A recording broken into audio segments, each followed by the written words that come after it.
Hey everybody, my name is Ethan. This is my 2012 Audi S5, and I'll be starting this series. This will be part one, where I'm going to be blacking out all this brushed aluminum trim on the car. So you can see there I've got window trim, mirror caps. There's a piece of trim in the rear bumper, and then this piece of trim here on the front bumper. That's what we're focusing on today. I'm going to be painting that red, color matching it to the car. So the first thing I gotta do is actually take the bumper off so that I can take that piece of trim off and paint it. You don't probably have to do that. You could mask everything, but I don't wanna do that. So I'm gonna take the bumper off. It's not too hard to do. I'll show you how. So here we go. All right, so step one is to get the car jacked up, get your hood open. Once you're done with that, we gotta take off this cowl here.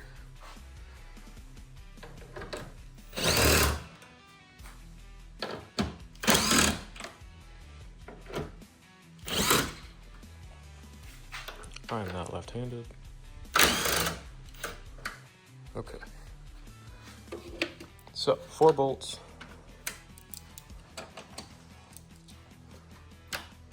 Set those aside. And then this should just come right off.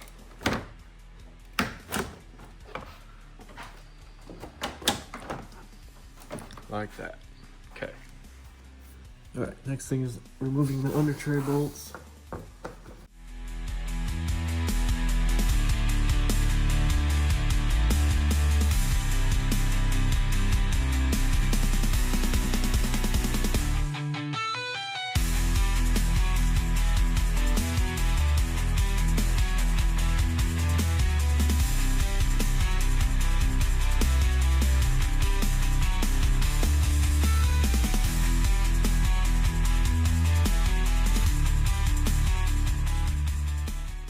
All right, so the next step is to disconnect the inner fender well from the bumper. So there's a bolt right there you gotta remove, and this one down here. You'll do that on both sides. And once you're done with the inner fender wells, the last 2 bolts you gotta do on both sides are these 2 way up there. You got one right there and one right there. So once you take that off on both sides, then you can pull the bumper off. Last thing you gotta do is remove these 4 bolts from this portion of the under tray, because that's connected to the K-frame on the car and then the bumper here, so we gotta remove those. All right, so once we got all the bolts out, we got the 4 bolts from the inside of the bumper, we got the 4 bolts from the bottom of the under tray, and then we've got 2 bolts from each side from the fender well.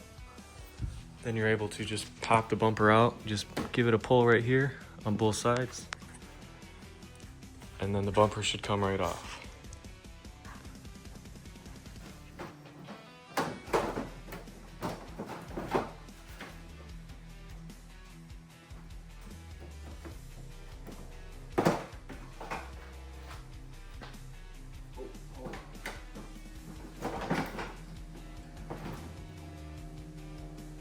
Be a good idea to remove or to unhook the fog lights,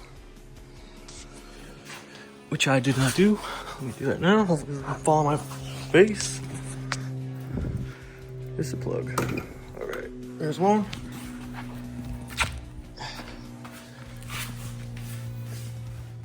And here's 2 right there.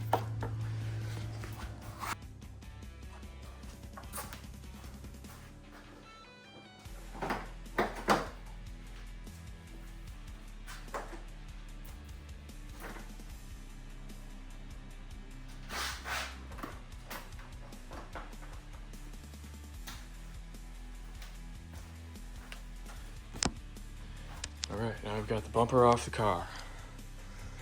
Really not too hard, honestly. All right, so the next thing we're gonna do is take the trim off the bumper.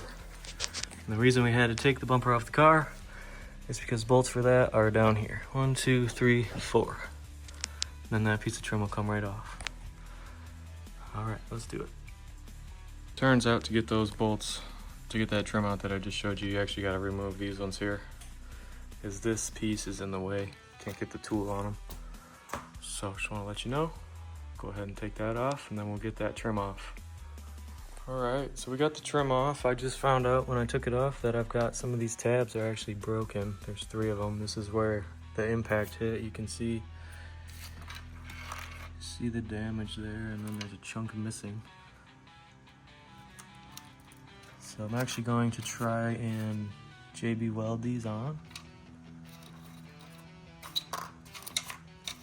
So we got those 2, and then that one there.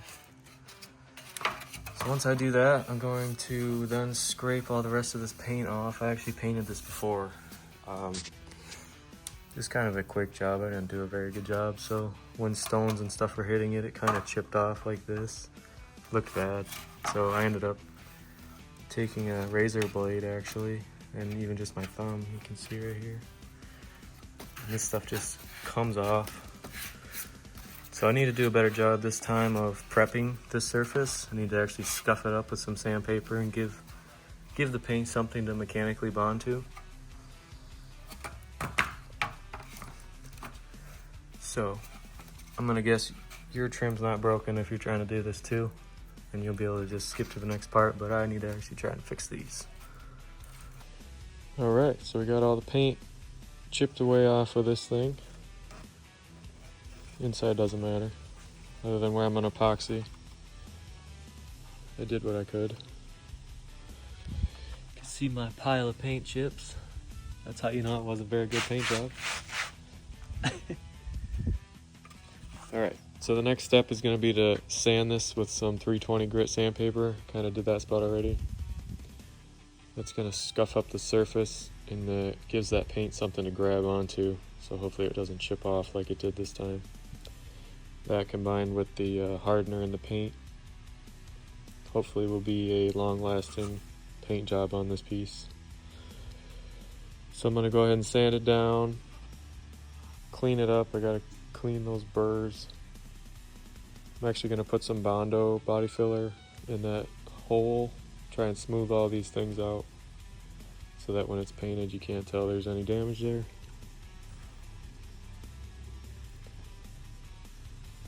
So here we go.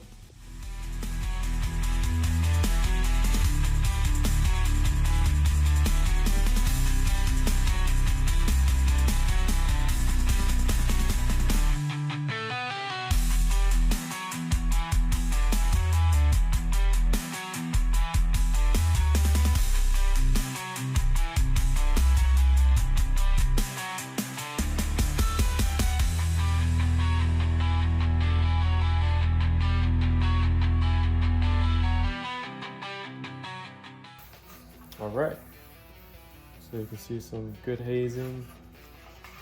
Try to go in different directions. Focus on these spots here. Give that paint the best chance possible to adhere to this. So the next step is going to be to wipe it down with some isopropyl alcohol, get all the oils and stuff off it from my skin and whatever else was on there. Get all the dust off. Then we'll go ahead and fill in all these defects.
here I have those defects covered up with some Bondo, except for a couple little ones. So I'll go ahead and let that dry. And then when that's ready, we'll sand it down and we'll go back over it with this glazing putty, which fills in all the smaller holes. So we'll do more work on here with the glazing putty, just all these tiny little indents. Cover those up with that. So next step is to let this dry for a while and go ahead and sand it down and see what we need to do with the glazing putty. Alright, so it's been about an hour. This Bondo's good and hard. So the next step here is to sand it smooth. And then that should be even with the top surface here, so we'll go ahead and do that.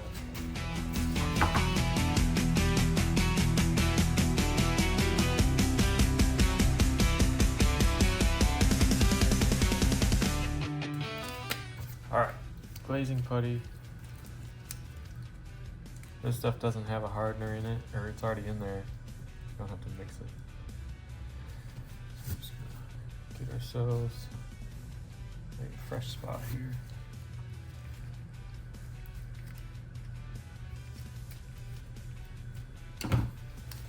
I'm just gonna apply this with my finger.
So as you can see here, you can see all these little speckles have the red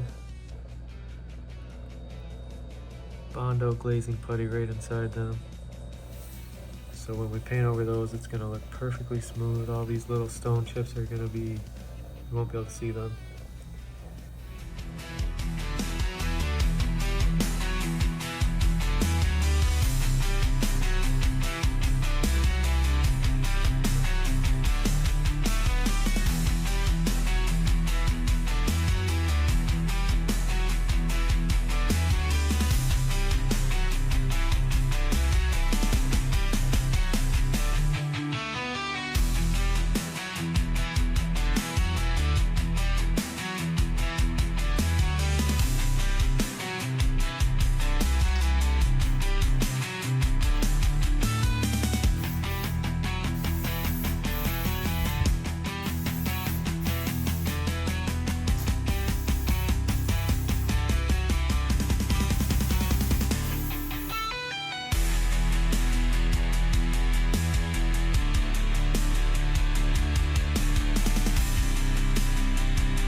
So it's a new day out here.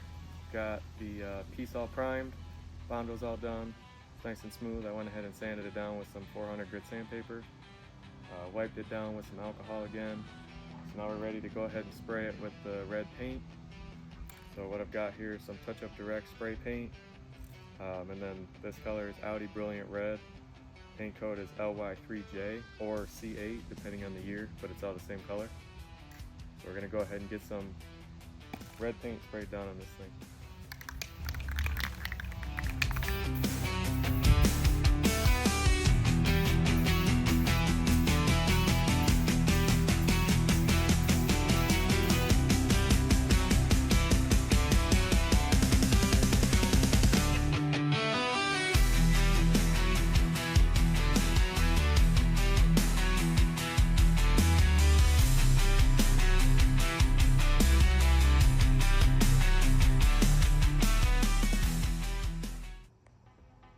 So I decided to change up my setup a little bit. I wanted to get a different spray pattern and then get some of these areas that I kept missing on each of the other coats, mostly from the wind. But you can see we've got pretty good coverage so far. So I'm gonna do one last coat here. And then this setup will help me be able to do the clear coat a lot easier. So I'll be able to take it into the garage where there's no wind, so I can get a nice even coat. So I just made this little stand out of some old scrap wood I have. And there's my table. So if you're trying to DIY something, all you have to do is just have a little ingenuity and you can pretty much do anything.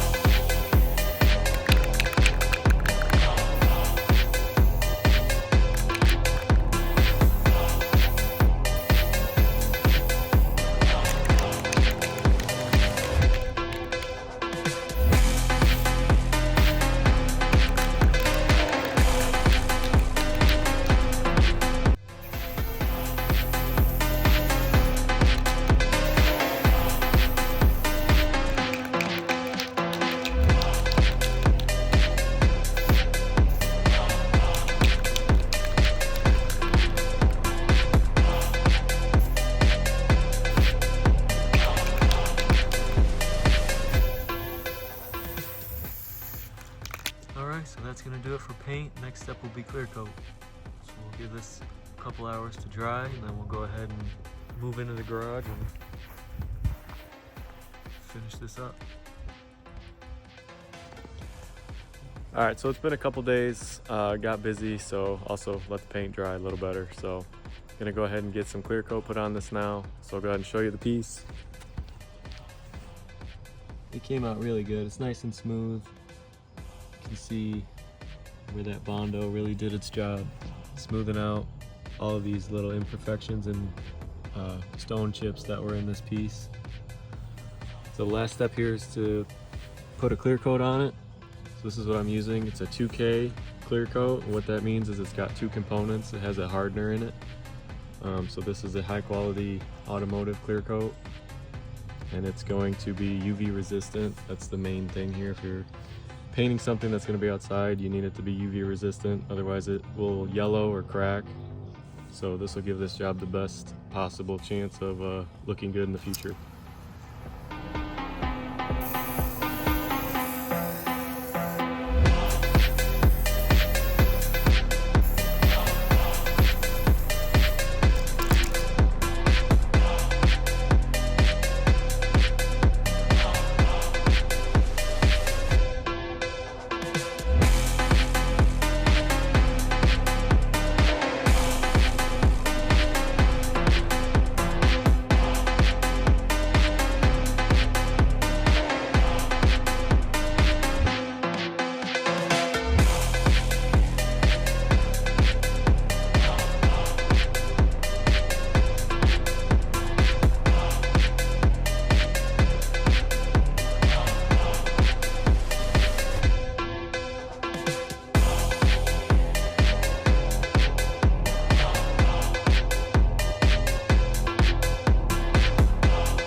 right, so now that the trim's all painted up, I went ahead and put it back on the bumper. I'll go ahead and show you what it looks like. So here it is mounted to the bumper. Looks really good. Super happy with the way it turned out. Bumper's a little dirty, so that's kind of why the color looks a little different, but also when you paint something it never truly matches 100%, but it's good enough for what it is. It's at the bottom of the car.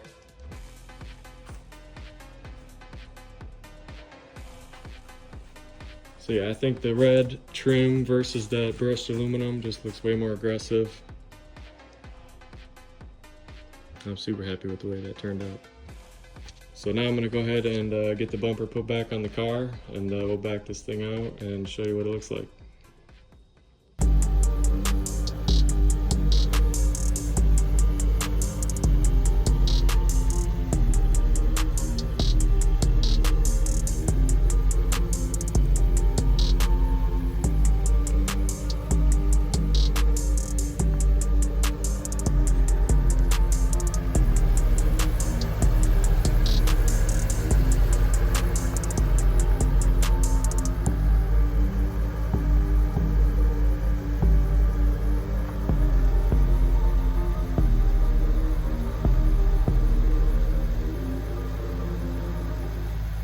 So that's gonna do it for this video. I'm super happy with the way that bumper turned out. I really like the red paint match on the front bumper. That brushed aluminum just doesn't do it for me. It's more of an executive look in my opinion, and I really want that aggressive sporty look on the car. So I think getting rid of that over time here is gonna be a really big improvement. So super happy with the way that paint looks. If you're gonna try this yourself, I would highly recommend that you use that 2K primer and clear coat from Eastwood. That's going to give you the best results and have the longest life, so that you're not redoing this again. So if you like the video, please give it a like. Consider subscribing. The next thing I'm going to be doing is putting that black vinyl on the window trim. We'll be blacking that out. So if you're interested in seeing that, go ahead and subscribe, and we'll see you then. Thanks.